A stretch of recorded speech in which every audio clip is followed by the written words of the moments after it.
നീക്കോ Williams ബാഴ്സലോണയ്ക്ക് എന്നുള്ള കാര്യം ഏറെക്കുറെ കൺഫേം ആയിരിക്കുകയാണ് അല്ലേ. പക്ഷെ അതിനിടയിൽ ഇപ്പോൾ വരുന്ന ഒരു വലിയ ചർച്ച എന്ന് പറയുന്നത് നിക്കോയെ കൊണ്ടുവരുന്നതിനൊന്നും അല്ല കുഴപ്പം, പക്ഷെ എന്നാലും ആ പാവം റഫീനിയ എന്നുള്ളതാണ് പലരും ചോദിക്കുന്നത്. യെസ്, അപ്പോൾ നമ്മുടെ കണ്ടന്റ്സും കാര്യങ്ങളൊക്കെ ഇഷ്ടമാണെന്നുണ്ടെങ്കിൽ യൂട്യൂബിലാണെന്നുണ്ടെങ്കിൽ ഒന്ന് സബ്സ്ക്രൈബ് ചെയ്യുക, ഇൻസ്റ്റയിലാണെന്നുണ്ടെങ്കിൽ ഒന്ന് ഫോളോ ചെയ്യാന്ന് പറഞ്ഞ് കണ്ടന്റിലേക്ക് പോവാണ് കേട്ടോ. യെസ്, നിക്കോ വില്യംസിന്റെ സൈനിങ്ങിനെ കുറിച്ച് ഇപ്പോൾ ഏകദേശം നമുക്ക് കിട്ടുന്ന ഒരു അപ്ഡേറ്റ് എന്ന് പറയുന്നത് ഓൾമോസ്റ്റ് കാര്യങ്ങളെല്ലാം സെറ്റാണ്. ഇനി വേറെ പ്രശ്നങ്ങളൊന്നും ഉണ്ടായില്ലെങ്കിൽ എന്തായാലും ഈ വരുന്ന സീസണിൽ നിക്കോ വില്യംസ് ബാഴ്സലോണയിൽ കളിക്കും എന്നുള്ളതാണ് കേട്ടോ. അതിൽ പലരും പറഞ്ഞു വെക്കുന്ന ഒരു കാര്യം എന്താണെന്ന് വെച്ച് കഴിഞ്ഞാൽ, നിങ്ങൾ ബാലൻഡിയോറിന്റെ സമയത്ത് റഫീനിയെ തഴഞ്ഞു, ഇപ്പോൾ ഇനി ഇവനും കൂടെ വന്നു കഴിഞ്ഞ് കഴിഞ്ഞാൽ ഇതൊരു റീപ്ലേസ്മെന്റ് ആയി പോവില്ലേ റഫീനിക്ക് എന്നുള്ളതാണ്. പക്ഷെ നിങ്ങൾ മനസ്സിലാക്കേണ്ട ഒരു കാര്യം എന്ന് പറയുന്നത്, നിക്കോ വില്യംസിനെ കൊണ്ടുവരുന്നത് തന്നെ ഈ പറയുന്ന പോലെ തന്നെ റഫീനിക്കുള്ളൊരു റീപ്ലേസ്മെന്റ് അല്ല.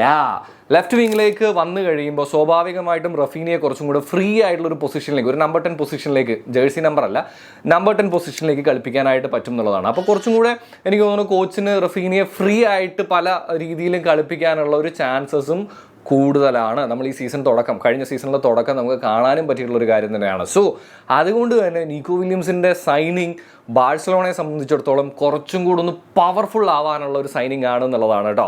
അപ്പോൾ ഈ റഫീനിയെ കുറിച്ചിട്ടുള്ള വിഷമം എസ്പെഷ്യലി ആർക്കാണെന്നൊക്കെ എനിക്കറിയാം, അല്ലെങ്കിൽ ഏത് തരത്തിലുള്ള ഫാൻസിനാണെന്നൊക്കെ എനിക്കറിയാം. പക്ഷെ അതൊക്കെ അവിടെ ഇരുന്നോട്ടെ, കുഴപ്പമില്ല. നിങ്ങളെല്ലാവരും ബാഴ്സലോണയെ കുറിച്ച് ഇത്രയൊക്കെ കെയർ ചെയ്യുന്നു എന്ന് അറിയുന്നതിൽ ഒരുപാട് സന്തോഷം. എന്തായാലും എനിക്ക് ചോദിക്കാനുള്ളത്, നിക്കോ വില്യംസ് വന്നു കഴിയുമ്പോൾ എങ്ങനെ ഉണ്ടാവും ബാഴ്സലോണ? What's your opinion?